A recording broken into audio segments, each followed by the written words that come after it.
ஓம் சாந்தி. எல்லோரும் குஷியாக இருக்கிறீங்களா? 24/11/2024 அவ்யக்த முரளி. முரளியுடைய தலைப்பு இப்போ பாபாவுக்கு சமமாகி உங்களோட லட்சியத்திற்கு ஏற்ப லட்சணத்தை மாற்றக்கூடிய நேரம், மாற்ற வேண்டிய நேரம். நம்ம லட்சியம் ஓகே, நாராயணன் ஆகணும், அதெல்லாம் இருக்குது. ஆனால் உடனடி லட்சியம் பாபாவுக்கு சமமாகணும். ஆனால் தான் அங்கே சொர்க்கத்துக்கு உயர்ந்த பதவி அடைய முடியும். ஸோ அதுக்கான நேரம் இதுதான். அங்கே போய் முயற்சி பண்ணுறது கிடையாது. இன்றைக்கி பாப்தாதா தன்னுடைய 4 திசையில் இருக்கக்கூடிய குழந்தைகளை, சுய மரியாதையில் நிலைச்சிருக்கக்கூடிய குழந்தைங்களை பார்க்குறார். ஸ்வமானத்தில் இருக்கிற குழந்தைகள். ஏன்னா முழு கல்பத்திலும் உங்களுக்கு இந்த சங்கமயுகத்தில் கிடைக்கிற அளவுக்கு சுயமரியாதை வேறு யாருக்குமே கிடைக்கிறது கிடையாது. நான் உயர்ந்த ஆத்மா, மகான் ஆத்மா, தூய்மையான ஆத்மா, இது எல்லாமே நம்மளுடைய சுயமரியாதை. ஆனால் வெளி உலகத்தில் சுயமரியாதைக்கு அர்த்தமே வேறே ஆயிடுச்சு. அகங்காரம் பிடித்த ஆத்மாவுக்கு பேர் தான் சுயமரியாதையில் இருக்கிறவங்கன்னு வந்துடுச்சு வெளியில். ஆனால் நம்மளுடைய சுயமரியாதை தான் முழு கல்பத்திலுமே மிக மிக உயர்ந்தது. இது உங்களுக்கு உணர முடியுதா? இந்த உணர்வில் தான் இருக்கிறீங்களா நான் அவ்வளோ உயர்ந்த ஆத்மான்னு? ஏன்னா சுயமரியாதையுடைய போதை ரொம்ப ரொம்ப பெருசு. இது உங்களுக்கு எப்பவும் ஞாபகம் இருக்குதா? சுயமரியாதையின் மாலையோ ரொம்ப பெருசு இல்லையா? சோமான் சொல்லுவாங்க இல்லையா, நான் உயர்ந்த ஆத்மா, பூஜைக்குரிய ஆத்மா, அப்படியே சொல்லிக்கிட்டே இருந்தால் அது பாட்டுக்கு வந்துக்கிட்டே இருக்கும். அவ்வளோ கொடுத்துருக்கிறார் பாபா. ஸோ அந்த மாலையின் ஒரு சூப்பர், லவ் யூ பாபா. ஆக்சுவலாக இந்து மதத்தில் ஒன்றுத்துக்கும் ஓம் நம சிவாய சொல்லுவாங்க பெரும்பாலும். கிறிஸ்தவ மதத்தில் அந்த ஜப மாலையை ஒரு மணிக்கும் ஒரு மந்திரம் வச்சுருப்பாங்க. மேரி மாதாவே அப்படின்னு வரும், பரிசுத்தாவே, ஏதோ ஒரு இதுக்கும் ஒரு மந்திரம் இருக்கும். அந்த மாதிரி நாம் ஸ்வமானன்ற மாலையில் ஒன்றுத்தையும் எண்ணிக்கிட்டே வாங்க, ஒன்றா சொல்லிக்கிட்டே வாங்க. ஸோ இந்த சுயமரியாதையின் போதையில் அன்பில் அப்படியே மூழ்கி போயிடுங்கன்ற இல்லையா? இவ்வளவு மகிமைக்குரியவன் நான்ன்றதுலேயும் மூழ்கிடுங்க. என்ன ஆனாலும் அந்த ஸ்வமானத்தை நான் அமைதியான ஆத்மா அப்படிங்கிறதுக்கு பதிலாக இன்னும் விஸ்தாரமாக, என்ன ஆனாலும் எனக்கு கோபம் வராது, என்ன ஆனாலும் எனக்கு காமம் வராது, என்ன ஆனாலும் நான் ஆத்மாவை தான் பார்ப்பேன், என்ன ஆனாலும் என்னுடைய குணங்கள் எல்லாம் அல்லது என்னுடைய கர்மேந்திரங்கள் என் கட்டளையை மீறி போகாது, சுயராஜ அதிகாரி ஆத்மாவுக்கு பதில் இப்படி விஸ்தாரமாக சொல்ல அதை இன்னும் விஷுவலைசேஷனோடு பண்ணும்போது இன்னுமே நல்லாயிருக்கும். ஸோ அதிலேயே மறந்துடுங்கன்றார். அப்போ தான் அது உங்களுடைய குணமாக மாறும். 5000 வருடத்துக்கு தாங்கணும் இந்த குணம். ஸோ இந்த சுயமரியாதையை அல்லது பட்டத்தை சுயம் தந்தை கிட்டேருந்து, பாப்தாதா கிட்டேருந்தே அடையிறீங்க இல்லையா? உலகத்தில் யாருக்காவது கடவுள் மரியாதை கொடுக்குறாரோ? கடவுளுக்கு மரியாதை கொடுப்பாங்க எல்லோரும். ஆனால் அந்த கடவுளே நமக்கு மரியாதையை கொடுக்குறார். இதுதான் பக்தி மார்க்கத்தில் பார்த்தா விஷ்ணுவை நான் விஷ்ணுவோடைய பக்தன் சிவன் சொல்வார். அதனால் அவங்க என்ன நினச்சிக்கிறாங்க? விஷ்ணு கடவுள் நினச்சிக்கிறாங்க. ஏன்னா பாபா நான் உங்களுக்கு வேலைக்காரங்கன்னு சொல்கிறாரு இல்லையா? ஸோ அப்போ அவரே நமக்கு அவ்வளோ மரியாதை கொடுக்குறார், நம்மளை அப்படி தான் பார்க்குறன்றார். அதனால் இந்த சுயமரியாதையின் ஆன்மீக போதையை யாராலையும் அசைக்கக்கூடிய சக்தி கிடையாது. ஏன்னா சுயம் பகவான் கிட்டேருந்து நீங்கள் வாங்கியிருக்கிறீங்க, சர்வ சக்திவான் கிட்டேருந்து வாங்கியிருக்கிறீங்க. ஸோ இந்த போதையை யாராலும் கொஞ்சம் கூட குறைக்க முடியாதுன்றார். ஆனால் நீங்கள் அதை சுற்றிக்கிட்டே இருக்கணும், ஜபிச்சுக்கிட்டே இருக்கணும். நான் இந்த மாதிரி ஆத்மான்ட்டு. இன்றைக்கி அமிர்த வேலையில் பாபா ஒட்டுமொத்த உலகத்தை சுற்றி வந்தார். எதுக்கு தெரியுமா? எல்லா குழந்தைகளும் எத்தனை சுயமரியாதை மாலையின் ஞாபகத்தில் இருக்கிறாங்க அப்படின்னு செக் பண்ணுறார் இல்லையா? நான் இந்த மாதிரி ஆத்மா இதெல்லாம் ஞாபகம் இருக்குதான்னு பார்க்குறார். இந்த மாலையை அணிந்து கொள்வதற்கு பேரு தான் அந்த நினைவின் சொரூபத்தில் ஸ்திரமாக நிலைச்சிருக்கிறதுன்னு சொல்கிறது இல்லையா. நான் அமைதியான ஆத்மா தெரியுமா, அதிலேயே இருக்கிறது. ஸோ அந்த அமைதிக்கு சோதனையெல்லாம் வரும், நிறைய வரும். அமைதியாக சொன்னால் கேட்க மாட்டுறாங்க, கீழே வேலை பார்க்குறவங்க, குழந்தைங்க கத்தனாதான் வேலை பார்க்குறாங்க. அதுலேயும் நீங்கள் அமைதியாக இருந்து காட்டணும், அது ரொம்ப முக்கியம். அப்போ அந்த மாலை அணிஞ்சு இருக்கணும். இதோடைய நினைவு தான் சபரிமலைக்கு போகிறவங்க மாலை போடுறது. அதனால் நீங்கள் சோதனை பண்ணுங்க, எந்த அளவுக்கு இந்த நினைவில் உங்களால் நிலைச்சிருக்க முடியுதுன்னு சோதனை பண்ணுங்க. பாப்தாதா பார்க்குறார், சுயமரியாதையின் நிச்சய புத்திக்கும் ஆன்மீக போதைக்கும் சமநிலை எவ்வளோ வச்சிருக்கிறீங்க அப்படின்னு பார்க்குறார் இல்லையா. அந்த பாபாவின் போதையில் இருக்கும் பொழுது சுயமரியாதையை மறந்துடுவோம் இல்லை, வெறும் அந்த பாபாவை நினைக்கிறதுல. ஆனால் அதுலேயுமே நினைவோட ஞானத்தோடு நீங்கள் சேர்க்கும்போது தான் அந்த போதை வரும். ஏதோ ஒரு பாயிண்ட்டாவது நம்ம பிடிச்சி இருப்போம்.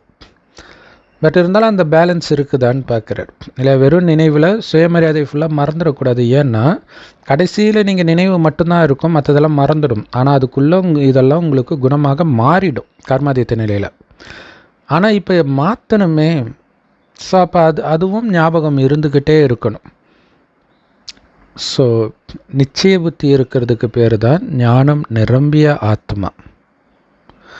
ஆனால் இந்த ஆன்மீக போதை இருக்குது பாருங்கள், இதுக்கு பேர் தான் சக்திசாலியான ஆத்மான்றார் இல்லையா. இந்த ஞானம் ஞாபகம் இருக்குது, நிச்சய புத்தி இருக்குது, இது ஞானி ஆத்மா. எல்லா பாபா குழந்தைங்களுமே ஞானின்னு சொல்லிடலாம். ஆனால் இந்த ஆன்மீக போதையில் மூழ்கி இருந்தால் தான் சக்திசாலி ஆத்மா. அந்த போதை தான் உலகியல் போதையோ உலகியல் பிரச்சனைகளின் பக்கமோ உங்கள் கவனத்தை திருப்பாது. ஸோ பாபா 2 விதமான ஞானம் நிரம்பிய குழந்தைகளை பார்க்குறார். ஒன்று ஞானம் நிரம்பியவர்கள், இன்னொன்று ஞானத்தின் சொரூபமானவர்கள் இல்லையா. எல்லா ஞானமும் தெரியும், எந்த பிரச்சனைக்கும் என்ன ஞானத்தை அப்ளை பண்ணணும்னு தெரியும், அது ஞானி குழந்தை. ஆனால் அந்த ஞானத்தின் சொரூபமாகவே இருக்கிறாங்க, தெரியும் ஆனால் அப்ளை பண்ண மாட்டாங்க. அப்போ டக்குன்னு அப்ளை பண்ணுறவங்க தான் ஞான சொரூப குழந்தைகள். அப்போ ஞானி குழந்தையில் 2 விதம். நீங்கள் எந்த விதம்னு கேளுங்க உங்களையே நீங்கள். ஒவ்வொரு குழந்தையுடைய லட்சியமும் ரொம்ப உயர்ந்த லட்சியம்தான். கரெக்டு தானே? உயர்ந்த லட்சியம் தானே வச்சுருக்கிறீங்க. எது உயர்ந்தது? நான் பாபாவுக்கு சமமாக ஆவேன்னு தான் நீங்கள் எல்லோரும் சொல்கிறீங்க. ஏன்னா பாபா தான் உயர்ந்ததிலும் உயர்ந்தவர். அதனால் பாபாவுக்கு சமமாக ஆகணுன்ற அந்த லட்சியமும் உயர்ந்ததிலும் உயர்ந்தது தான். அதனால் பாப்தாதாவுக்கு குழந்தைங்களுடைய லட்சியத்தை பார்க்கும்போது அவ்வளவு சந்தோஷம். ஆனால் சொல்லணுமா? ஆனால் என்னன்னு நான் சொல்லணுமா கேட்குறேன். ஆசிரியர்கள் சொல்லுங்க, ஆனால் என்ன? பாபா சந்தோஷப்படுறார் உங்கள் லட்சியத்தை பார்த்து, ஆனால் என்ன? இரட்டை வெளிநாட்டினர்கள், ஆனால் என்ன? அதை கேட்பீங்களா? நீங்களே புரிஞ்சிருப்பீங்க. என்ன பாபா என்ன ஆனான்னு நீங்கள் கேட்கவே மாட்டீங்க. ஏன்னா உங்களுக்கே தெரியும் என்னது அது. லட்சணம். லட்சியம் உயர்ந்ததாக இருக்கு, ஆனால் லட்சணம் அதை பார்க்க விரும்புகிறார். லட்சணமும் உயர்ந்ததாக இருக்கணும், உங்கள் லட்சியத்துக்கு ஈக்குவலாக இருக்கணும். ஸோ நீங்கள் ஒவ்வொருத்தரும் உங்களை நீங்களே கேளுங்க, உங்களுடைய லட்சியம் லட்சணம் ரெண்டும் சமமாக இருக்குதான்னு பாருங்கள். அதாவது நடைமுறை ரூபம், ப்ராக்டிக்கலாக பாபாவுக்கு சமமாகவே நடந்துக்கிறீங்களான்னு பாருங்கள்.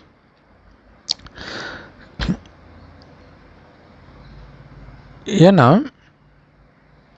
உங்களுடைய லட்சியமும் லட்சணமும் சமம் ஆகணும் அப்படின்னா என்ன அர்த்தம் தெரியுமா? பாபாவுக்கு சமமாகணும். அப்போ தான் லட்சியமும் லட்சணமும் சமமாகும். ஸோ அந்த சமநிலையை நெருக்கத்தில் எடுத்துகிட்டு வர்றதுக்கான நேரம் இதுதான். இப்போ பாப்தாதா குழந்தைங்க கிட்ட ஒரு விஷயத்தை பார்க்க விரும்புறது கிடையாது, பார்க்க சகிக்கலை பாபாவால். அது என்னன்னா, குழந்தைங்க பலவிதமான முயற்சிகள் பண்ணுறாங்க பாபாவுக்கு சமமாகிறதுக்கு. பாபா சொல்கிறாரு, பாபாவின் அன்புக்கு முன்னாடி நீங்கள் முயற்சி பண்ண வேண்டிய அவசியம் கிடையாது இல்லையா? பாபா மேலே நீங்கள் வச்சுருக்கிற அன்புக்கு முன்னாடி முயற்சி பண்ண வேண்டிய அவசியம் கிடையாது. ஏன்னா அன்பு இருக்கிற இடத்துல முயற்சியே கிடையாதுன்றார், கடின உழைப்பே கிடையாதுன்றார். ஈஷா யோகா ஜக்கி வாசுதேவ் சொல்கிறார். அவரை ஒருத்தர் கேட்குறாரு, நாங்கள் இவ்வளோ உழைக்கிறோன்னு. குரு கூட கடினமாக உழைக்கிறாரா? உடனே அவர் சிரிச்சு சொல்கிறாரு, இல்லை நான் உழைக்கிறேன், கடினமாக இல்லை, ஆனந்தமாக உழைக்கிறேன்றார். அவர் எதை நினைத்து ஆனந்தமாக உழைக்கிறாரு இல்லையா? நாம் கடவுளை நினைத்து கடவுளுக்காக அடைய போகிற சொர்க்கத்திற்காக நினைக்கிறோம். அவர் அற்பகால புகழுக்காக உழைச்சிட்டு இருக்கிறார். அதில் அவருக்கு அன்பு. ஆனால் இங்கே பாபா மேலே அன்பு, அதனால் அவருக்கு சமமாகிறது நமக்கு கஷ்டமே கிடையாது. ஆனால் தேக உணர்வுடைய தவறான போதை இருக்குது பார்த்தீங்களா, அது இப்போ உங்களுக்கு சுபாவமாக மாறிடுச்சு, இயற்கையானதாக மாறிடுச்சு. இப்போ தேக உணர்வில் வர்றதுக்கு நீங்கள் ஏதாவது முயற்சி பண்ண வேண்டியது இருக்குதா? 63 ஜென்மமாக தேக உணர்வில் வர்றதுக்கு ஏதாவது முயற்சி பண்ணீங்களா? ஏன்னா அது உங்களுடைய இயற்கையான சுபாவமாக மாறிடுச்சு. இப்போ கூட ஆத்ம உணர்வில் இருக்கிறதுக்கு பதிலாக டக்குன்னு நீங்கள் தேக உணர்வுக்கு வந்துடுறீங்க. எப்படி இந்த தேக உணர்வு உங்களுக்கு இயல்பான சுபாவமாக மாறிடுச்சோ அந்த மாதிரி ஆத்ம உணர்வும் உங்களுக்கு இயற்கையான சுபாவமாக மாறிடணும். அதான் லட்சியம். ஆனால் சுபாவத்தை மாற்றுறது கஷ்டம். இப்போ கூட என்ன சொல்கிறீங்க, சில சமயம் அது என்னுடைய லட்சியம் இல்லை பாபா, நான் உங்களை கத்தணும்னு நினைக்கல பாபா, ஆனால் அது என்னுடைய சுபாவமாக இருக்குது பாபா, கத்தி பேசுறது என்னுடைய சுபாவமாக இருக்குது பாபா, அந்த கோபப்படுறது என்னுடைய சுபாவமாக இருக்குது பாபா அப்படின்னு சொல்கிறீங்க. ஸோ அப்போ அந்த சுபாவத்தை உங்களுக்கு இயற்கையானதாக மாற்றிட்டீங்க. அதனால் பாபாவுக்கு சமமாக ஆகிறதை சுபாவமாக உங்களால் மாற்ற முடியல. ஏன்? ஏன்னா தவறான சுபாவத்தினால கண்ட்ரோல் பண்ணப்படுறீங்க, கட்டுப்பட்டு இருக்கிறீங்க. பாபா சொல்கிறாரு, சரியான சுபாவம் பாபாவுக்கு சமமாகிறதுல எதுக்கு உங்களுக்கு கடின உழைப்பு வேணும்ன்றார் இல்லை? அதுதான் உங்களுடைய உண்மையான சுபாவம், சரியான சுபாவமும் கூட. அதுக்கு ஏன் நீங்கள் கஷ்டப்பட்டு உழைக்கணும்? அதனால் பாப்தாதா எல்லா குழந்தைகளையும் ஆத்ம அபிமானியாக இருக்கக்கூடிய இயல்பான சுபாவத்தில் பார்க்க பாப்தாதா விரும்புகிறாங்க. பிரம்மா பாபாவை பார்த்தீங்கல்ல, நடந்தாலும் சுத்தினாலும் எந்த காரியம் செஞ்சாலும் ஆத்மாபிமானி நிலை அவருக்கு இயற்கையான சுபாவமாக இருந்தது. பிரதர், இப்போ நீங்கள் என்னோடய சுபாவமே கோவம் தான் பாபா. என்னால் அதை சேஞ்ச் பண்ண முடியல.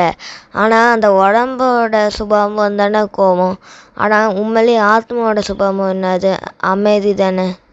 அப்போ நம்ம உடம்புன்னு தான் நம்ம நினச்சிக்கிட்டு சொல்கிறதுனால நம்மளுக்கு கோவம் அப்படின்னு சொல்லிட்டு நம்ம பாபாட்ட சொல்கிறோம். இதே நம்ம ஆத்மா அப்படின்னு சொல்லிட்டு நம்ம அதை நினச்சிக்கிட்டே இருந்தோம்னா நம்ம பாபாட்ட என்னோடய சுபாவமே அமைதி தான் பாபா அப்படின்னு சொல்லிட்டு நம்ம சொல்லுவோம் பிரதர். Correct brother.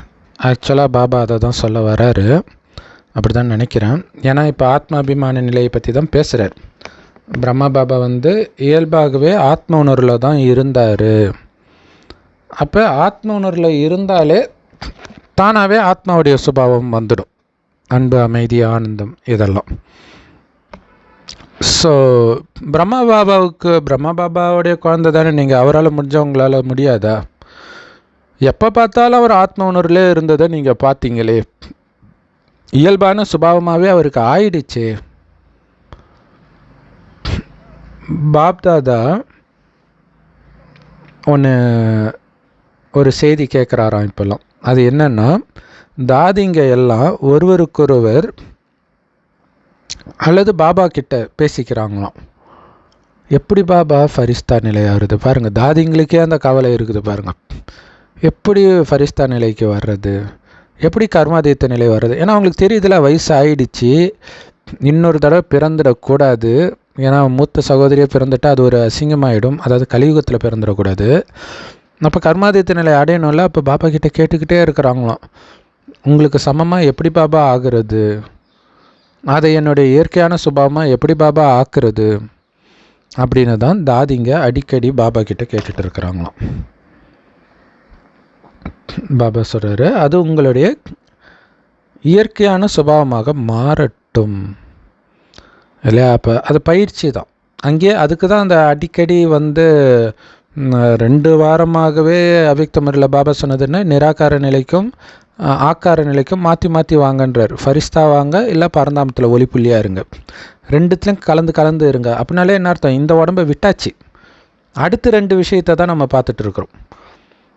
பாபா சொல்கிறாரு, இந்த மாதிரி இதயபூர்வமான உரையாடல் நீங்கள் வைக்கணும் தானே. இதை தான் திரும்ப திரும்ப தாதி நினச்சிக்கிட்டே இருப்பாங்களாம் பாபா கிட்ட. ஸோ இப்படி நீங்கள் கேட்க தான் அந்த நிலையை நீங்கள் அடைவீங்க. அதாவது நான் ஃபரிஸ்தா ஆகணும், நான் கர்மதீத்த நிலை அடையணும், இதன் மூலமாக அப்பா வெளிப்படணும் இல்லையா? என்னை பார்க்கும் பொழுது பிதா தான் தெரியணும், அவருடைய குணாதிசயம் தான் தெரியணும். ஸோ அப்போ ஃபரிஸ்தா ஆகிறதுக்கான விசேஷமான வழியே அல்லது நிராகார கர்மாதீத்த நிலை அடையிறதுக்கான வழி என்ன அப்படின்னா, நிரகங்காரி ஆகிறது. அகங்காரமற்ற தன்மை தான் முக்கியமான விஷயம். உடல்னு நினைத்தாலே அகங்காரம் வந்துடும். ஸோ அப்போ அந்த உடல்ன்ற உணர்வை நீங்கள் மறந்தீங்கனாலே ஃபரிஸ்தா தான். உடல் சார்ந்த உறவுகளை மறந்தாலே ஃபரிஸ்தா தான். குறிப்பாக அகங்காரம் இல்லையா? உடல்னால் அத்தனை அகங்காரம், நான் வெள்ளையாக இருக்கிறேன், கருப்பாக இருக்கிறேன், அழகாக இருக்கிறேன், அறிவாளியாக இருக்கிறேன், திறமையாக இருக்கிறேன், இது எல்லாத்தையும் விட்டிங்கனாலே நீங்கள் ஃபரிஸ்தா நிலையில் தான் இருப்பீங்க. ஸோ அதுக்கு தான் பாபா சொல்கிறாரு, முக்கியமான விஷயமே நிரகங்கார நிலையில் இருந்தால் தானாகவே ஃபரிஸ்தா நிலையும் வந்துடும், ஆக்கார நிலையும் வந்துடும், நிராகார நிலையும் வந்துடும் அப்படின்னு பாபா சொல்கிறார். யார் நிரகங்காரியாக, அதாவது அகங்காரமற்றவர்களாக இருக்கிறாங்களோ அவங்களால மட்டும்தான் நிராகாரி நிலையை அடைய முடியும். அதனால தான் பாபா பிரம்மா மூலமாக கொடுத்த கடைசி மந்திரம் நிராகார நிலையோடு சேர்ந்து அகங்கார நிலையுடையவராகவும் ஆகுங்கள்ன்ட்டு. இப்போ பார்த்தீங்களா, இப்போ என்ன சொல்கிறார் பாபா, பிரம்மா மூலமாக கொடுத்தன்றார். அப்போ நிராகாரி, நிர்விகாரி, நிரகங்காரின்னு சொன்னதே சிவபாபா தான் போல இருக்குது. குல்ஜார் பிரகாஷ் மணி தாதி கையை பிடிச்சி கடைசி நேரத்துலையும்.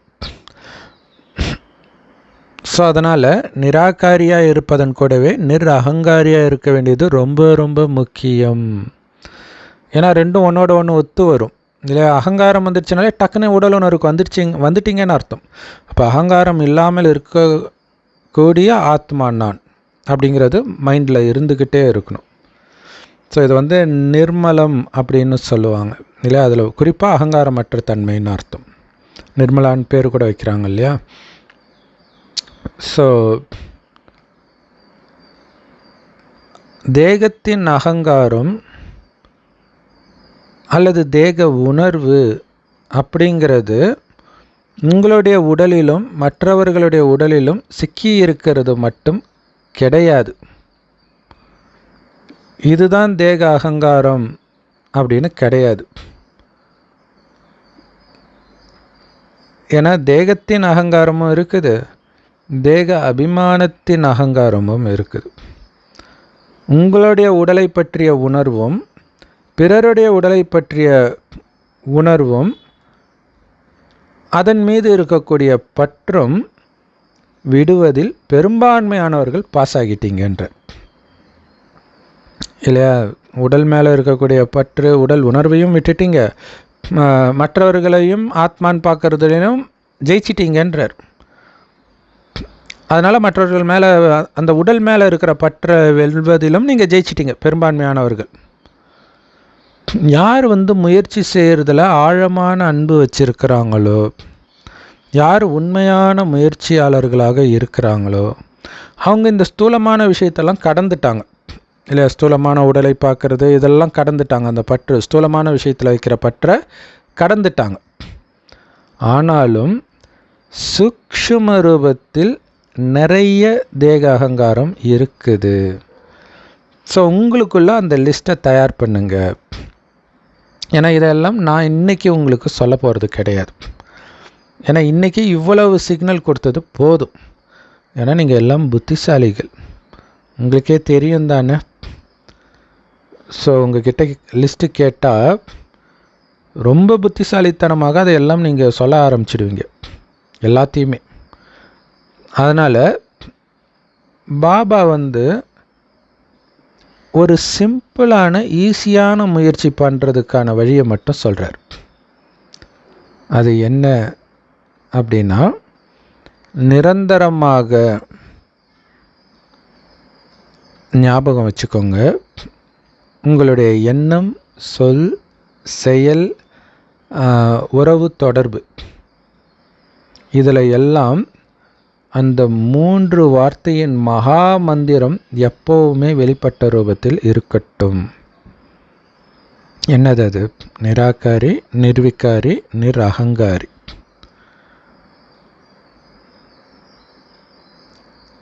ஸோ அது ரொம்ப முக்கியமான விஷயம். நீங்கள் எந்த எண்ணத்தை உருவாக்கினாலும் அதில் இந்த 3 மந்திரமும் நிரம்பி இருக்குதான் செக் பண்ணுங்க. எப்படி சூப்பராக சொன்னார் பாருங்க இல்லையா. இந்த எண்ணத்தில் ஆத்மான்ற உணர்வில் தான் இது வருதா, உடல் உணர்வில் வருதா, அகங்காரம் இருக்குதா இல்லையா, வேற ஏதாவது விகாரம் இருக்குதா இல்லையா. இப்படி இந்த 3ம் இல்லாத எண்ணம் தான் இருக்குதா, அதுதான் பரிசுத்தமான எண்ணம். அதே மாதிரி பேசுகிற வார்த்தையிலும் இந்த 3ம் இருக்குதான்னு செக் பண்ணுங்க. நிராகாரனாகத்தான் இந்த வார்த்தையை நான் பயன்படுத்துகிறேன்னா, அல்லது உடல் உணர்வுனால வருதா, காமம் கோபம் சார்ந்த வார்த்தை வருதா, பற்று சார்ந்த வார்த்தை வருதா. அதே மாதிரி நீங்கள் செய்கிற செயலும் ஆத்மான்ற உணர்வில் அதை பண்ணுறீங்களா, உடல்ன்ற உணர்வில் பண்ணுறீங்களா. ஸோ அப்போ இது சமமாக இருக்கணும். எப்படி? எண்ணம், சொல், செயல் 3ம் சமமாக இருக்கணுன்ற. ஈஸி தானே. எதை நினைக்கிறீங்களோ அதுதான் வார்த்தையில் வரணும், வார்த்தையில் வர்றது தான் செயல்லையும் வரணும். அப்போ அங்கே எண்ணமே பக்காவாக இருந்தால் அது ஓகே. இல்லாட்டினா நினைக்கிறது ஒன்று, பேசுகிறது ஒன்றா இருக்கும், செய்கிறது வேறு ஒன்றா இருக்கும். இந்த 3ம் சமமாக இருக்கணும். இது ஈஸி தானே. உங்களை ஒன்றும் முழு முறையிலேயே ஞாபகம் வச்சுக்க சொல்லலையே, 3 வார்த்தை தானே ஞாபகம் வச்சுக்க சொல்கிறேன். ஏன்னா இந்த மகா மந்திரம் உங்களுடைய எண்ணங்களை அவ்வளோ உயர்வானதாக மாற்றும். உங்களுடைய வார்த்தையில் பணிவை எடுத்துகிட்டு வரும். உங்களுடைய செயலில் சேவையின் உணர்வை எடுத்துகிட்டு வரும்.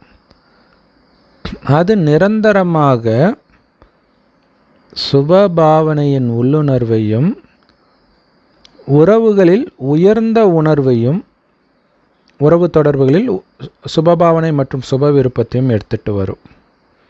உள்ளுணர்வே அது ரொம்ப முக்கியம் இல்லையா. பாருங்கள், எண்ணம் சொல் செயலில் நிராகாரி, நிர்விகாரி, நிரகங்காரி இந்த 3ம் இருக்கும் பொழுது அது இருக்குதான்றது எப்படி தெரியும்னா, பணிவு இருக்குன்றார் வார்த்தையில். ஏன்னா பேசும் பொழுது அவங்க என்னை விட கொஞ்சம் கீழானவங்க, ஞானத்திலேயோ வயசுலேயோ பணத்திலேயோ ஏதோ ஒன்றுத்துலன்ற மாதிரி என் வார்த்தை வருதா. இதே வார்த்தை தான் ஒருவேளை என்னை விட எல்லா விதத்திலும் உயர்ந்தவங்க கிட்ட நான் பேசுவேன்னா செக் பண்ணணும். அதேமாதிரி நீங்கள் செய்கிற செயல் ஒரு ஒரு வேலைக்காரனாகி செய்யணும். நேற்று சொன்னார்ல, வேலைக்காரனுக்கு எதுக்கு அகங்காரம்? நீங்கள் வேலைக்காரன் தான். நான் செஞ்சேன்னு நீங்கள் எதை வச்சு சொல்கிறீங்கன்றார். பாபாவுடைய வேலைக்காரனுக்கு ஏது உரிமை?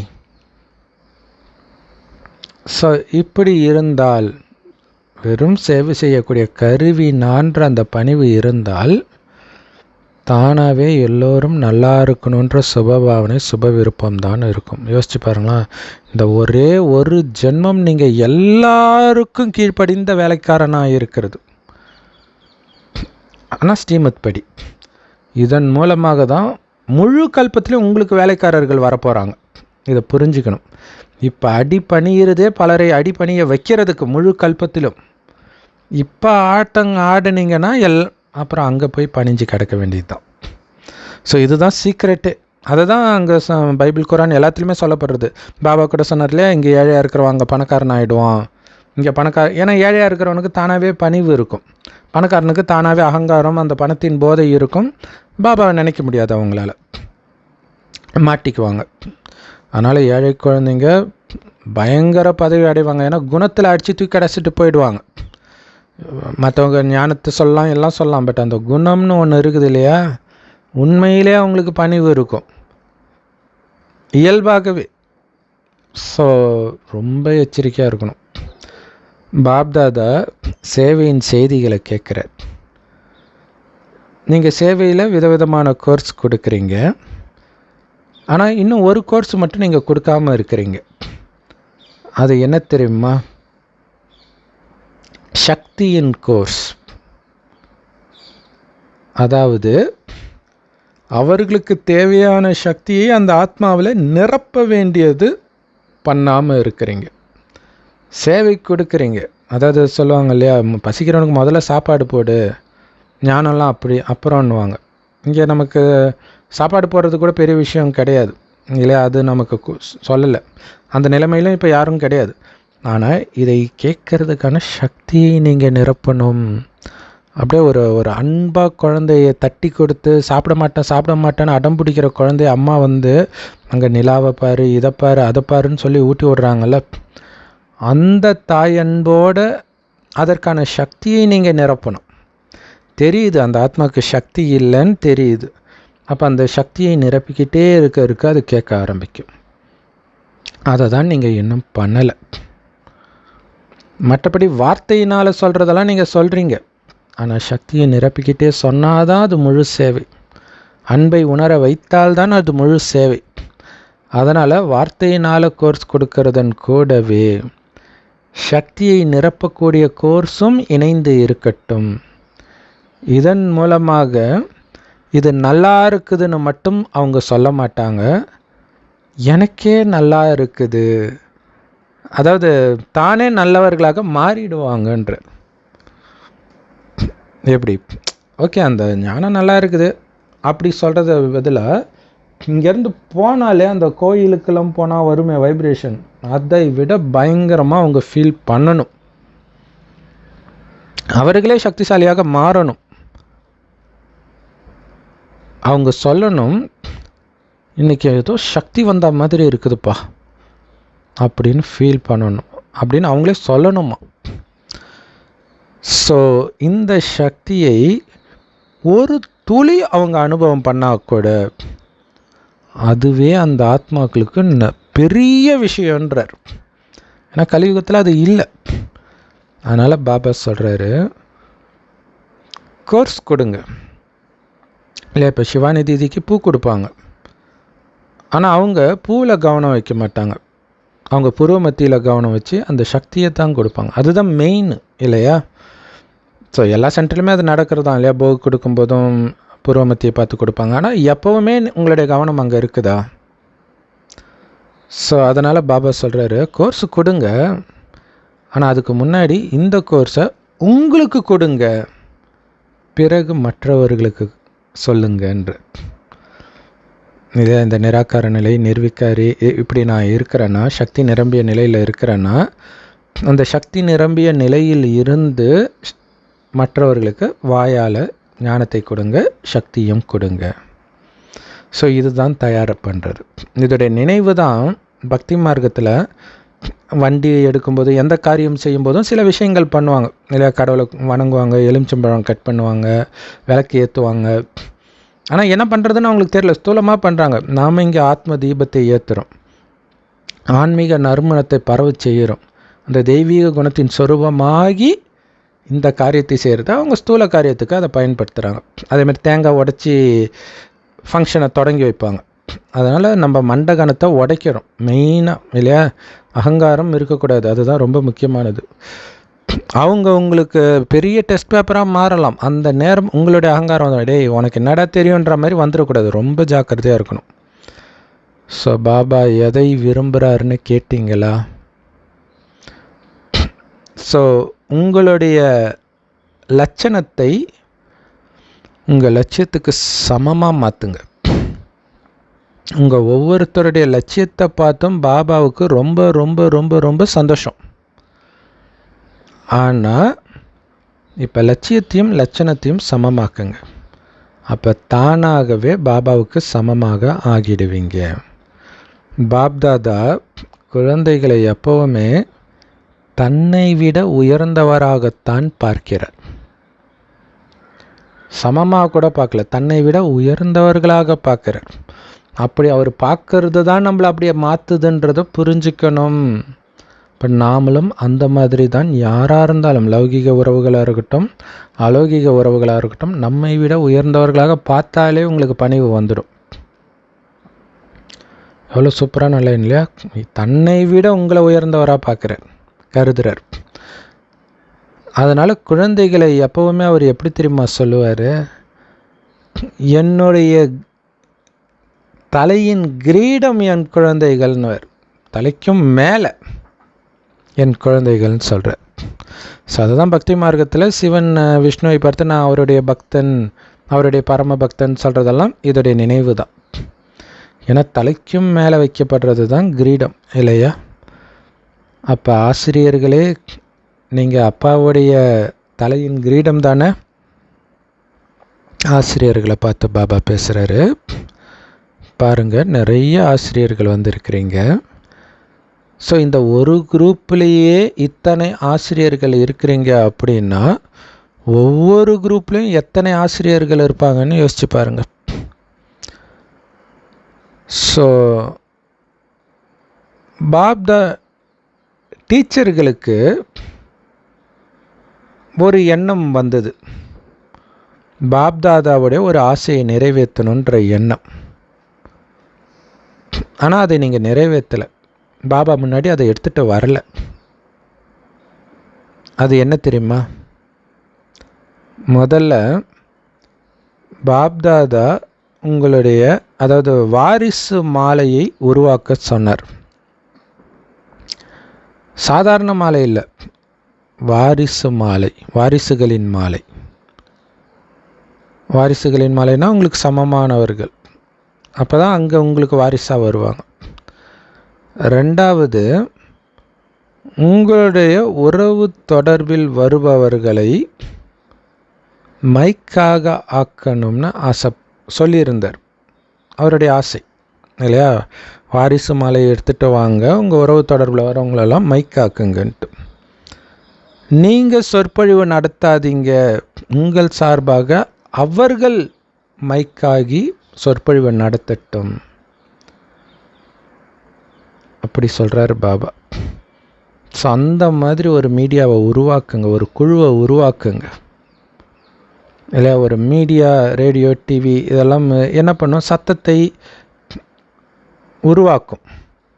அது தப்பாகவும் இருக்கலாம், சரியாகவும் இருக்கலாம். அதனால்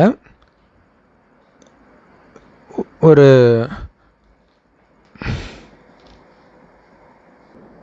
ஸோ உங்களுடைய சொந்த மீடியாவை உருவாக்குங்கள் அப்படின்னு என்ன அர்த்தம், ஒரு குழு, ஒவ்வொருத்தரும் ஒவ்வொரு குழுவை உருவாக்குங்க.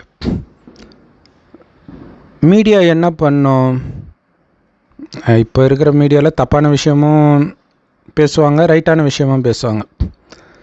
ஸோ நம்ம மீடியா எப்படி ஒரு விஷயத்தை திணிக்கணும்னு நினைக்கிதோ இல்லை, ஒரு மீடியா வச்சு நம்ப வைக்கிது இல்லையா மனிதர்களை, அந்த மாதிரி பாபா வந்துட்டாருன்ற செய்தி உங்களுடைய மைக்குகளில் அதை வெளிப்படுத்தக்கூடிய மைக்குகளை உருவாக்கணும். பெரிய பெரிய ஆத்மாக்கள் இல்லையா, பெரிய ஆத்மாக்களை நீங்கள் பேச வைக்கணும், பேச விடணும். நீங்கள் கடவுள் வந்துட்டாருன்னு சொல்கிறீங்க, அது சாதாரண விஷயம் தானேப்பா, எல்லாம் தானேப்பா சொல்லிட்டு இருக்கிறாங்க. ஒருத்தர் இயேசு வந்துட்டாருன்றாங்க, இன்னொருத்தர் கல்கி பகவான் வந்துட்டாருன்றாங்க, இன்னொருத்தர் என்னமோ அம்மா சாமியோ ஏதோ ஒன்று சொல்லுவாங்க, ராதா சாமி வந்துட்டாருன்றாங்க. அதனால் உங்களை சீரியஸாக யாரும் எடுத்துக்கிறது இல்லை. ஸோ அதனால் நீங்கள் பேசக்கூடாது, மற்றவர்கள் உங்கள் சார்பாக பேசணும், அத்தாரிட்டி உள்ளவர்கள் பேசணும் இல்லையா. ஸோ அதுதான் முக்கியமான விஷயம். ஒரு பெரிய அரசியல் தலைவர் பேசுகிறாரு, ஒரு சினிமா ஸ்டார் பேசுகிறாரு, கிரிக்கெட் ஸ்டார் பேசுகிறாரு, அப்போ தான் அங்கே பெரிய விஷயமே. அதனால் அவங்க முதல்ல உங்களை சக்திகளாக பிரத்யக்ஷப்படுத்தட்டும். எப்போ சக்திகள் பிரத்யக்ஷம் ஆகிறாங்களோ அப்போ தந்தை பிரத்யக்ஷம் ஆவார். இல்லை இவங்க தான் கடவுளுடைய குழந்தைகள் அப்படின்னு அவங்க சொல்லும் பொழுது தந்தை வெளிப்பட ஆரம்பிப்பார்.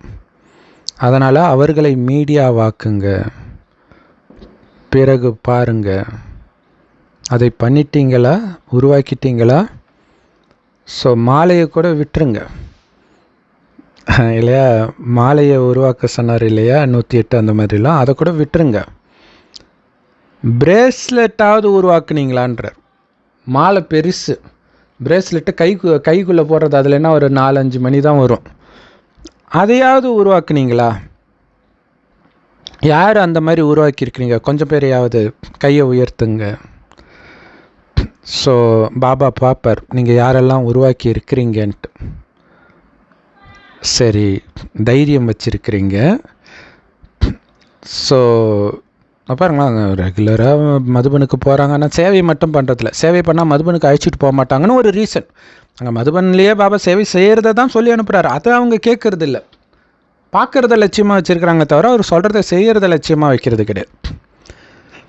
ஸோ ஆசிரியர்கள் கேட்டிங்களா நீங்கள் என்ன பண்ணணுன்ட்டு?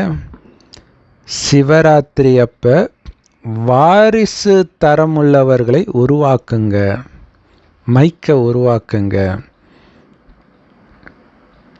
அடுத்த வருட சிவராத்திரியில் சிவபாபா வந்துட்டாருன்ற செய்தி பரவும். நீங்கள் அப்படி மைக்கை உருவாக்கிட்டீங்கன்னா இந்த மாதிரி சிவராத்திரியை கொண்டாடுங்கள். இன்றைக்கி சிவராத்திரி அப்போ எந்த டிவியை தொடுங்க ஈஷா யோகா வருது. சரி, அதை காப்பி பண்ணியாவது நம்ம பண்ணலாம்ல, எவ்வளோ பண்ணலாம். பண்ணுறதில்ல யாருமே. ஏன் பண்ணுறதில்ல அப்படின்னா, எல்லாம் அவங்கவுங்க சென்டரில் மட்டும் ஆள் வந்தால் போதும்னு நினைக்கிறாங்க தவிர இது உலக சேவைன்றதே மறந்துடுறாங்க. அதுதான் பிரச்சனை. அங்கே ஈஷா யோகாவுடைய தலைமை ஒருத்தர், அவருடைய சுயநலத்துக்காக எல்லாரையும் ஆட்டுவிக்கிறார். ஓகே, இங்கே அப்படி யாரும் இல்லையே, தன்னுடைய சேவை நினைக்கணும், நம்ம நினைக்க மாட்டோம். அதான் பிரச்சனை. ஒரு தமிழ்நாடு ஃபுல்லாக நம்ம வர வைக்கணும்னு ஏதாவது ஒரு சேவை மதுபன்லேருந்து ரூல்ஸ் வந்தால் வேணால் பண்ணுவாங்க, தானாக பண்ணணும் அப்படிங்கிற எண்ணமே கிடையாது. அதுதான் பிரச்சனை. நீங்கள் இப்படி இல்லை சிவராத்திரி. ஏன் ஓம் மண்டலி ஃபேமஸ் ஆகுதுன்னா, அங்கே இருக்கிற ஒவ்வொருத்தரும் இது எங்களுடையதுன்னு நினைக்கிறாங்க.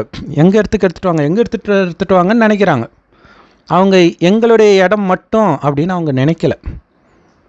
ஆனால் அது ஏனோ நமக்குள்ளே இல்லாமல் போச்சு. ஜெகோவின் சாட்சிகளை நீங்கள் பார்க்கலாம், முஸ்லீம்களை பாருங்கள், அவங்களுக்குள்ளே எவ்வளோ ஒற்றுமை இருக்குது.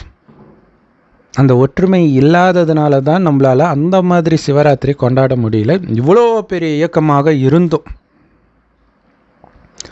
ஸோ நல்ல நல்ல நிகழ்ச்சிகள் உருவாக்கியிருக்கிறீங்க. ஸோ எல்லோரும் அவங்களுடைய நிகழ்ச்சி அனுப்புனீங்க இல்லையா? ஸோ நல்ல நிகழ்ச்சிகளை தயார் செஞ்சுருக்கிறீங்க.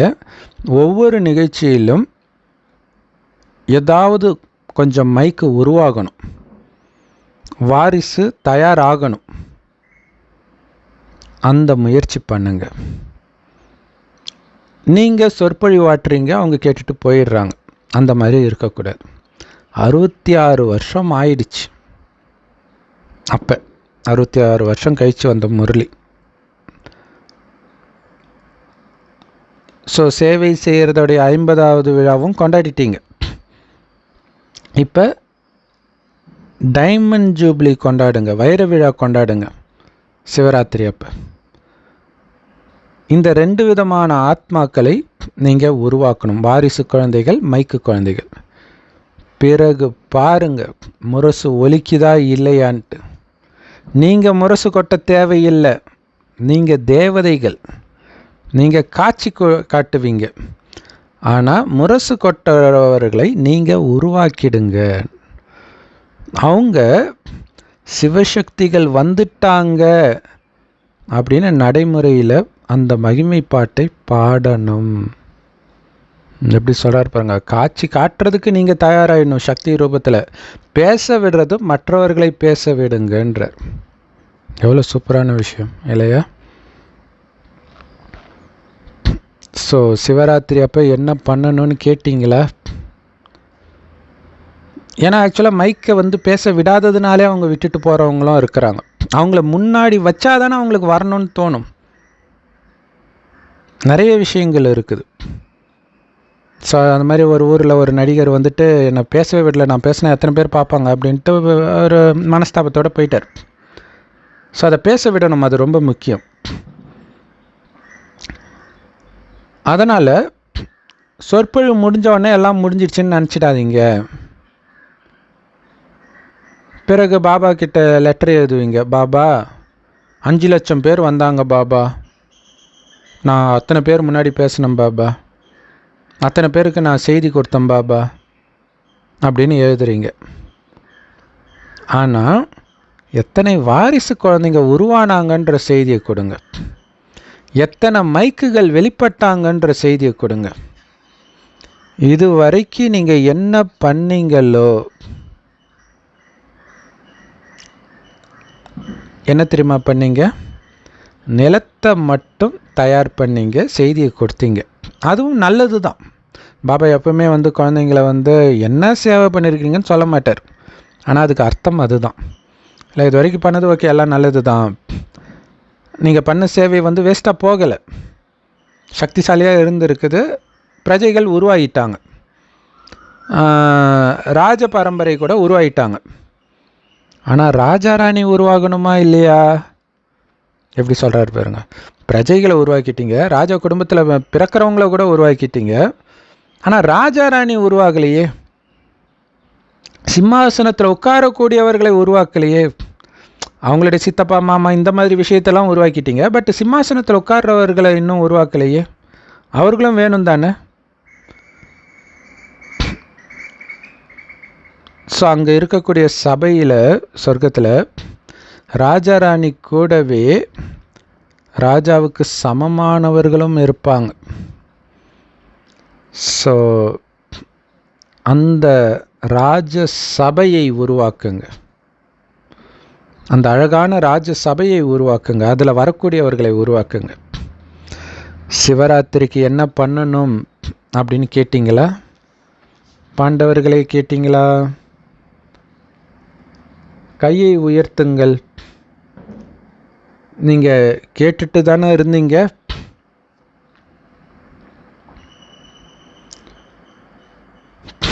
கவனம் கொடுத்தீங்களா? ஓகே, சீனியர் மகாரதிகள்லாம் இங்கே உட்காந்துட்டு இருக்கிறீங்க, நல்லது. பாப்தாதாவுக்கு ரொம்ப சந்தோஷம். இதுவும் மனதின் அன்பு தான். ஏன்னா உங்கள் எல்லோருக்கும் எப்போ பாபா பிரத்யக்ஷம் ஆவார் உலகத்துக்குன்ற எண்ணம் இருக்குது இல்லையா? எப்போ பாபா பிரத்யக்ஷம் ஆவார், அதாவது பாபா எப்போ வெளிப்படுவார் உலகத்தில், எல்லோருக்கும் கடவுள் வந்துட்டார்ன்றது எப்போ தெரியும்? ஸோ அதனால் பாபா கேட்டுக்கிட்டு இருக்கிறார். மதுபனை சார்ந்தவர்கள் என்ன கேட்குறீங்க? மதுபனை சார்ந்தவர்களுக்கு கேட்குதா? மதுபனை சார்ந்தவர்கள் கையை உயர்த்துங்க, ஏந்திரிங்க. மதுபன், சாந்திவன், ஞான் சரோவர் எல்லாருமே மதுபன் வாசிகள் தான், நல்லது. ஸோ மதுபனில் முரசு ஒலிக்கும். எங்கே ஒலிக்கும்? டெல்லியில் அப்படின்னு பிராக்கெட்டில் போட்டிருக்கு. மதுபனில் கிடையாதா அப்படின்னு பாபா கேட்குறார். எல்லா இடத்துலையும் சொல்லுங்கன்ற. ஒரு இடத்துல மட்டும் முரசு ஒலிக்குமா? மதுபன்லேயும் ஒலிக்கும், எல்லா இடத்துலையும் முரசு ஒலிக்கும். பாபா வந்துட்டாருன்ற செய்தி முரசு ஒலிக்கும். அப்போ தான் கும்பகர்ணர்கள் எழுந்திருப்பாங்க. கும்பகர்ண உறக்கத்தில் தூங்கிட்டு இருக்கிறாங்க இல்லையா அஞ்ஞானி மக்கள், அப்போ தான் எழுந்திருப்பாங்க. அப்போ தான் எல்லாருடைய பார்வையும் இந்த பக்கம் திரும்பும். மதுபனை சார்ந்தவர்கள் இதை கேட்டீங்களா? நல்லது. எப்படி சேவை செய்கிறீங்களோ அதே மாதிரி, அதாவது சேவை செய்கிற பாகத்தை சோர்வில்லாமல் செஞ்சீங்க இல்லையா, அதே மாதிரி சோர்வில்லாமல் மனதினாலும் சேவை செய்யுங்க. அது மட்டும் ஏன் 5 நிமிஷம் 10 நிமிஷத்தில் சோர்ந்து போயிட்டு புத்தி வேற எங்கேயோ போயிடுது? ஸ்தூலமான சேவை மட்டும் பண்ணாதீங்க. உங்களுடைய எண்ணம், சொல், செயல் 3 நாளையும் நீங்கள் சேவை செய்கிறீங்கன்றது ஞாபகம் இருக்கட்டும். 3 கோடு போடுறாங்களே, நமக்கு எல்லாமே 3. டீச்சர், அப்பா டீச்சர் சத்குரு, 3 உறவு, 3 கால ஞானம், எண்ணம், சொல், செயலால் நான் சேவை பண்ணுறேன். ஸோ அது அது அது கரெக்டாக அந்த நெத்தியில் வச்சுருக்குறாங்க பாங்க, ஞாபகம் வச்சுக்கிறதுக்கு. ஸோ 3 நாளும் நீங்கள் சேவை செய்கிறீங்க. இன்னும் செய்யுங்க, நல்லது. இன்னும் அதிகமாக செய்யணும். ஸோ மதுபனை சார்ந்தவர்களை பாபா ஒன்றும் மறக்கலை. ஆனால் மதுபன்வாசிகள் என்ன நினச்சிக்கிறாங்க, பாபா மதுபனுக்கு தான் வராரு, ஆனால் மதுபனை பற்றியே பேச மாட்டுறாரு. அவங்களுக்கு ஒரு கவலை பாருங்கள். நமக்கு கூட கவலை இருக்கும், என்ன பாபா தமிழ்நாடு பற்றியே பேச மாட்டார், ஏதோ ஒரு முறையில் தான் பேசியிருப்பார். அந்த மாதிரி மதுபன்வாசிகளுக்கே இந்த கவலை இருக்குதான், பாபா வர்றதே மதுபன் தான், நம்மளை எங்கேயாவது தட்டி கொடுக்குறாரான்னு நினைக்கிறாங்களாம். பாபா சொல்கிறாரு, மதுபன் நிரந்தரமாக நினைவு செய்யப்படுது. ஏன்னா ஒருவேளை மதுபன் இல்லைன்னா எல்லோரும் எங்கே வருவாங்க? இங்கே இருக்கிற சேவாதாரிகள் நீங்கள் சேவை செய்யலை அப்படின்னா மற்றவங்களாம் எங்கே வந்து சாப்பிடுவாங்க, தங்குவாங்க? அதனால் தன்னுடைய இதயத்திலிருந்து மதுபன்வாசிகளை நினைவு செய்து இதயத்திலிருந்து ஆசீர்வாதமும் பாபா கொடுக்குறாரு. ஆசிரியர்கள் மீது பாபாவுக்கு அன்பு இருக்குது, மதுபன் மீதும் பாபாவுக்கு அன்பு இருக்குது, ஆசிரியர்கள் மீதும் அன்பு இருக்குது. அதிலும் இனிமையான தாய்மார்கள் மீதும் பாபாவுக்கு அன்பு இருக்குது. பாபா பாருங்கள், உடனே யோசிக்கிறார், நான் பாபா மதுபனையே புகழ்ந்துட்டுருக்க, அப்போ நாங்களாம் என்ன பாபா? உடனே சொல்லிட்டார், இனிமையான தாய்மார்கள் மீதும் பாபாவுக்கு அன்பு இருக்குது. அது கூடவே மகாவீரர் பாண்டவர்கள் மீதும் பாபாவுக்கு அன்பு இருக்குது இல்லையா? பிரதர்ஸ்க்கு டென்ஷன் ஆகிடும், ஆவுனா மாத்தாசு சிஸ்டர்னே பேசுகிறீங்க, என்ன பாபா எங்களை விட்டீங்க? அப்போ பின்னாடி வரும் பொழுது அங்கே வெறும் மதுபன்வாசின்னு சொன்னார், அடுத்தது இனிமையான தாய்மார்கள்னாரு, இப்போ மகாவீரர் பாண்டவர்கள்ன்றார். ஸோ பாபா பேசுகிறது பார்த்தீங்களா, யார் மனதும் நோகாமல் எப்படி பேசுகிறார். எந்த அளவுக்கு லேட்டாக சொல்கிறாரோ அந்த அளவுக்கு அவங்களுக்கு அடைமொழியை உயர்ந்து சொல்கிறார். ஸோ அதனால் பாண்டவர்கள் இல்லாமல் சத்கதி ஏற்பட முடியாது.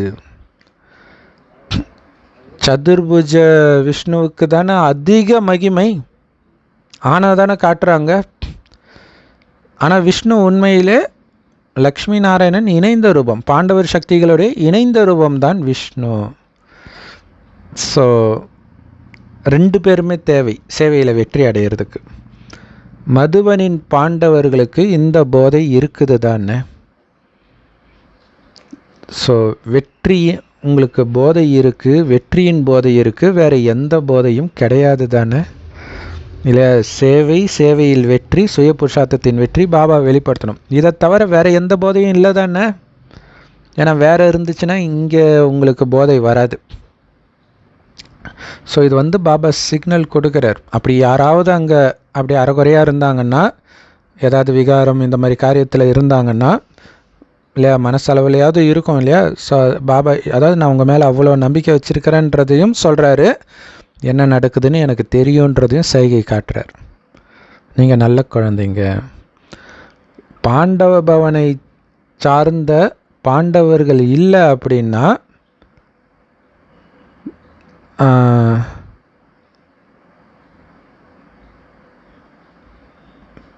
பெரும்பான்மையானவர்கள் பாண்டவர்கள். ஸோ குறிப்பாக பாண்டவ பவனில் இருக்கக்கூடிய பாண்டவர்கள். ஏன்னா பெரும்பாலும் அங்கே பாண்டவர்கள் தான் இருக்கிறாங்க.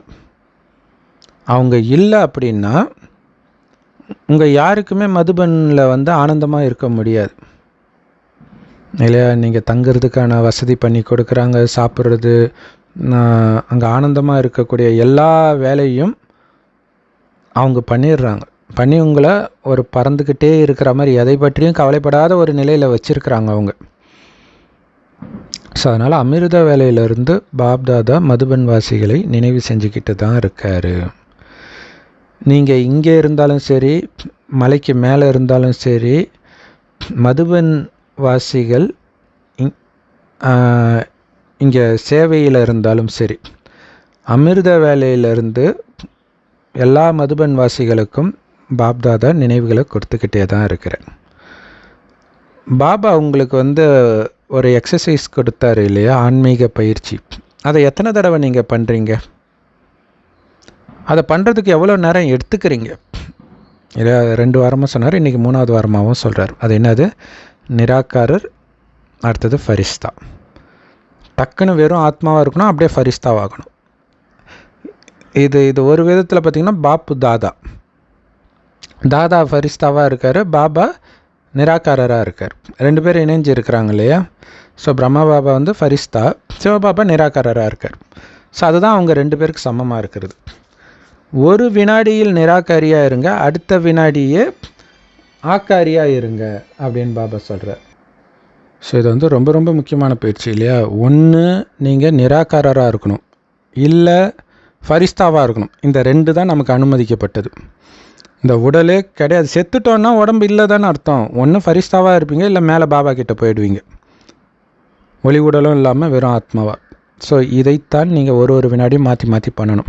அதை தான் பாபா சொல்கிறார், வேலை செய்யும்போது ஃபரிஸ்தாவாகி வேலை செய்யுங்க, வேலை செஞ்சு முடிச்சோடனே நிராகாரராகி மேலே போயிடுங்கன்றார்.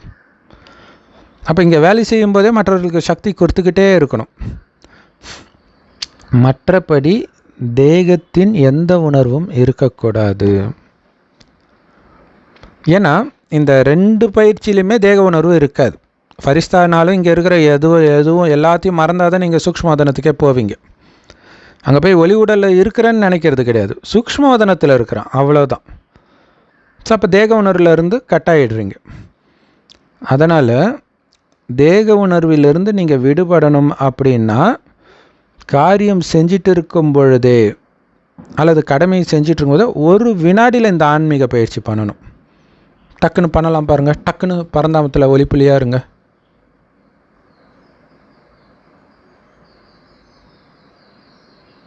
அப்படியே ஃபரிஸ்தா ஆகிடுங்க. சூக்ஷ்மவதனத்தில் சக்தி கொடுக்கறத தவிர வேறு எந்த நினைவும் இருக்கக்கூடாது.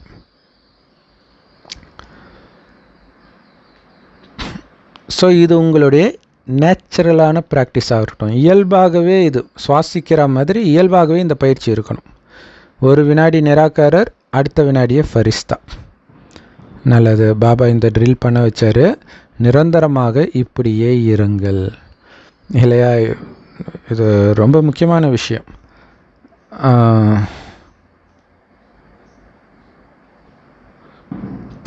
ஸோ பாபாவுடைய நினைவுனால் தன்னையே மறந்த நாலாபுறமும் இருக்கக்கூடிய குழந்தைகளுக்கு தன்னுடைய லட்சணத்தை லட்சியத்திற்கு சமமாக, அதாவது பாபாவுக்கு சமமாகணுன்ற அந்த லட்சியத்துக்கு சமமாக வைக்கக்கூடிய குழந்தைகளுக்கு, உலகத்தின் 4 திசைகளிலும் அமர்ந்திருக்கும் குழந்தைகளுக்கு, இந்த அறிவியல் சாதனங்கள் மூலமாக இதை பார்த்துட்டு இருக்கிற, டிவியில் பார்த்துட்டு இருக்கிற குழந்தைகளுக்கு, இரவாக இருந்தாலும் பகலாக இருந்தாலும் கண் விழித்து பார்க்குறாங்க இல்லையா? இங்கே நைட்டாக இருக்கும்போது அமெரிக்காவில் பகல். ஸோ அது மாதிரி ஒவ்வொரு இடத்துல ஒவ்வொரு டைம் இருக்கும். அதிகாலை 2 மணி இருக்கும். இங்கே நம்ம 7 மணிக்கு பாபா மீட்டு பார்ப்போம். அங்கே நடுராத்திரி 2 மணிக்கு 3 மணிக்கெல்லாம் பார்ப்பாங்க. 12 மணிக்கு பார்ப்பாங்க. ஸோ இதுக்காக கண் முழிக்கிறாங்க பாங்க. நம்ம இங்கே பாப்தாதா மீட்டு கண் முழிக்கிறதோடைய நினைவு தான் கோயிலில் போய் கண் முழிக்கிறது, அமாவாசை, பௌர்ணமி, கிரிவலம் சுற்றுறது எல்லாமே. ஸோ இவர்கள் அனைவருக்கும் பாப்தாதா அன்பு நினைவுகளையும் வாழ்த்துக்களையும் ஆசீர்வாதங்களையும் இதயத்திலிருந்து கொடுக்கிறார். இந்த நேரத்தில் எல்லாருடைய இதயமும் பாபா நினைவுனால நிரம்பி இருக்குது அப்படின்னு பாப்தாதாவுக்கு தெரியும். ஏன்னா இதயத்தை கொள்ளை கொண்டவர் பாபா தானே. ஸோ அதனால் ஒவ்வொரு மூலையில் இருந்து பாபா நினைவில் மூழ்கி இருக்கிற ஒவ்வொரு குழந்தைங்களுக்கும் நான் உங்கள் பேரை சொல்லி அன்பு நினைவு கொடுக்கறதாக புரிஞ்சுக்கோங்க. பேர் சொல்லி கொடுக்குறேன்னே சொல்கிறார். ஆனால் எல்லாருடைய பேரையும் சொன்னால் நேரம் பத்தாது. அதனால் பாபா எனக்கு கொடுத்தாருன்னு புரிஞ்சுக்கணும். அதுதான் இங்கே முக்கியமான விஷயமே. அப்படி நினைக்கிறவங்க தான் அங்கே நாராயணன் ஆக முடியும், பாபாவுக்கு உண்மையான பார்வதி ஆக முடியும். பாபா அந்த பெயர்களின் மாலையை ஜபிக்க ஆரம்பித்தாருன்னா நைட்டே போயிடும். ஸோ அதனால் பாபா ஒவ்வொருத்தருக்கும் சொன்னதாக புரிஞ்சுக்கோங்க. எல்லா குழந்தைங்களுக்கும் நினைவு கொடுக்குறாரு. நீங்கள் உங்கள் முயற்சியில் எந்த நம்பரில் இருந்தாலும் பாப்தாதா ஒவ்வொரு குழந்தைக்கும் நிரந்தரமாக அன்பு நினைவுகளை கொடுக்குறாரு. உங்களுடைய உயர்ந்த சுயமரியாதைக்கு ஏற்ப வணக்கமும் சொல்கிறார். ஏன்னா சுயமரியாதையில் தான் ஆரம்பித்தது முரளி இல்லையா? ஸோ அன்பு நினைவுகளை கொடுக்குற நேரத்தில் பாப்தாதா ஒவ்வொரு குழந்தையும் தன் முன்னாடி எடுத்துகிட்டு கொடுக்குறாருன்றதை புரிஞ்சுக்கோங்கன்றார். பாபாவுக்கு ஒரு செகண்டு கூட ஆகாது, டக்கு டக்கு டக்கு டக்கு டக்குன்னு அமர்ச்சி பண்ணி அன்பு நினைவுகளை கொடுக்குறார். பாப்தாதா ஒவ்வொரு குழந்தைங்களுக்கும் ஞாபகப்படுத்துகிறார். ஒவ்வொரு மூலையில் இருக்கக்கூடிய, கிராமத்தில் இருக்கக்கூடிய, நகரத்தில் இருக்கக்கூடிய, உள்நாட்டு வெளிநாட்டில் இருக்கக்கூடிய குழந்தைங்களுக்கு எதை ஞாபகப்படுத்துகிறாரு? உங்களுடைய சுயமரியாதையை ஞாபகப்படுத்தி அன்பு நினைவுகளை கொடுக்குறார். உங்கள் எல்லாருக்கும் பாபாவுடைய அன்பு நினைவுகளை பெறுவதற்கான உரிமை இருக்குது. ஏன்னா நீங்கள் பாபான்னு சொன்ன உடனே பாபாவுடைய அன்பு நினைவுக்கான உரிமை வந்துவிட்டது. பாபா உங்களை நினைக்க ஆரம்பிச்சிட்டாரு அப்படின்னு புரிஞ்சுக்கோங்க இல்லையா? பாபான்னு சொன்னோடனே பாபாவுக்கு தெரியும், என் குழந்தை கூப்பிடுது, புதுசாக ஒரு குழந்தை பிறந்திருக்குது அப்படின்ட்டு. பாப்தாதா அவர் முன்னாடி உட்காந்துட்டு இருக்கிற குழந்தைங்களை பார்க்குறார். எந்த குழந்தைங்களை பார்க்குறாரு? சுயமரியாதைன்ற மாலையை அணிந்த குழந்தைகளை அணிந்த ரூபத்தில் பார்க்குறாருன்றார். அப்போ பாருங்கள், சுயமரியாதைன்ற மாலை நான் போட்டிருக்கிறேன்றது எப்பவும் இருக்கணும். இதோடைய நினைவாக எல்லாம் செயின் போடுறாங்க, என்னென்னமோ போட்டுக்கிறாங்க, சபரிமலை மாலை போடுறாங்க, ஏதோ ஒன்று போட்டுக்கிறாங்க. இது எல்லாமே சுயமரியாதையின் மாலைன்னு புரிஞ்சுக்கோங்க. ஸோ யார் பாபாவுக்கு சமமாக இருக்கிற அந்த சுயமரியாதையில் நிலைச்சிருக்கிறீங்களோ அத்தனை பேருக்கும் அன்பு நினைவுகள் மற்றும் வணக்கம். தாதிஜி கிட்ட பாபா பேசுகிறாரு. இப்போ நீங்கள் நல்லா இருக்கிறீங்க. மேபி அப்போ தாதிஜிக்கு உடம்பு சரியில்லாமல் இருந்திருக்கும்னு நினைக்கிறேன். இப்போ உங்களுக்கு எந்த நோயும் இல்லை, எல்லாமே போயிடுச்சு. சும்மா அது உங்களை நான் இருக்கேன்னு காட்டிட்டு போகிறதுக்காக வந்துச்சு. எப்படி சொல்கிறாரு பாருங்க. அதனால் எல்லோரும் பார்த்து உங்களை பார்க்க வந்தாங்க. ஆனால் இதெல்லாம் ஒரு பெரிய விஷயம் கிடையாதுன்ற, இல்லை நோயெல்லாம் ஒரு பெரிய விஷயம் கிடையாது. எல்லா தாதிகளும் நல்ல பாகங்களை நடிக்கிறீங்க. பாப்தாதா ஒவ்வொருத்தருடைய பாட்டை பார்த்தும் சந்தோஷப்படுறார். தாதி நிர்மல் சாந்தா கிட்ட பேசுகிறார். ஸோ அவர் தான் பிரம்மா பாபாவுடைய சாக்கார மகள். நீங்கள் ஆதிரத்தினம் தானே? அனாதி ஸ்வரூபத்தில் நீங்கள் நிராகார தந்தைக்கு நெருக்கமாக இருக்கிறீங்க. அவர் கூடவே நிரந்தரமாக இருக்கிறீங்க. ஆதி ஸ்வரூபத்திலையும் அவர் கூட தான் இருக்கிறீங்க. அதே மாதிரி அந்த ராயல் சபை சொர்க்கத்திலும் அவருக்கு துணையாக நீங்கள் இருப்பீங்க. நீங்கள் ராயல் குடும்பத்தின் ராயல் உறுப்பினராக இருப்பீங்க. ஸோ சங்கம யுகத்தில் கூட பாருங்களா, ஆதிரத்தினமாக இருக்கக்கூடிய பாக்கியம் உங்களுக்கு கிடைச்சிருக்குது. கடைசி வரைக்கும் பிரம்மபாபாவுக்கு மகளாக பிறந்திருக்கிறாங்களே, எவ்வளோ பெரிய விஷயம், எவ்வளோ பெரிய பாக்கியம் அது. ஸோ இந்த பாக்கியம் இருக்குது தானே. ஸோ நீங்கள் இருக்கிறதே எல்லோருக்கும் ஒரு ஆசீர்வாதமாக இருக்குது. நீங்கள் ஏதாவது சொன்னாலும் சரி, சொல்லாட்டினாலும் சரி, செஞ்சாலும் சரி, செய்யாட்டினாலும் சரி, நீங்கள் இருப்பதே ஒவ்வொருவருக்கும் பாக்கியம்தான். செம பவர்ஃபுல்லான வரதானம் ஸ்லோகன்.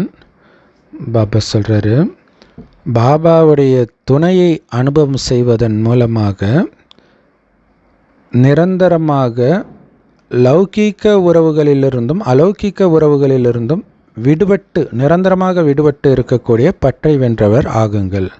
அதுக்கு விளக்கம், நிரந்தரமாக விடுபட்டு இருக்கிறது தான் பாபாவுடைய அன்பை அனுபவம் செய்வதின் அடையாளம்ன்றார்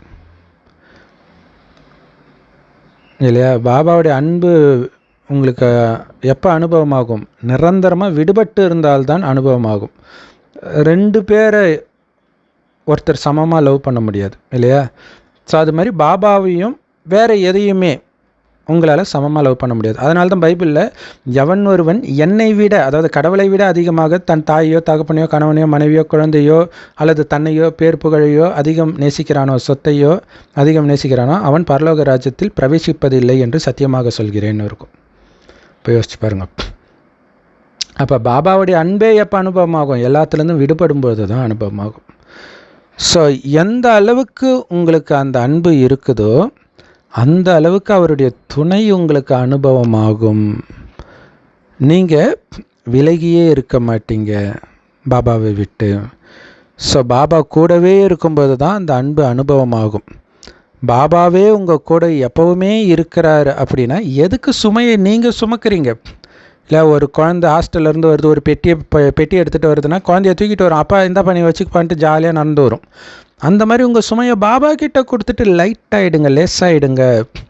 ஏன்னா பற்றை வெல்வதற்கு இதை விட வழியே கிடையாது, இந்த ஒரு வழி தான் இருக்குது.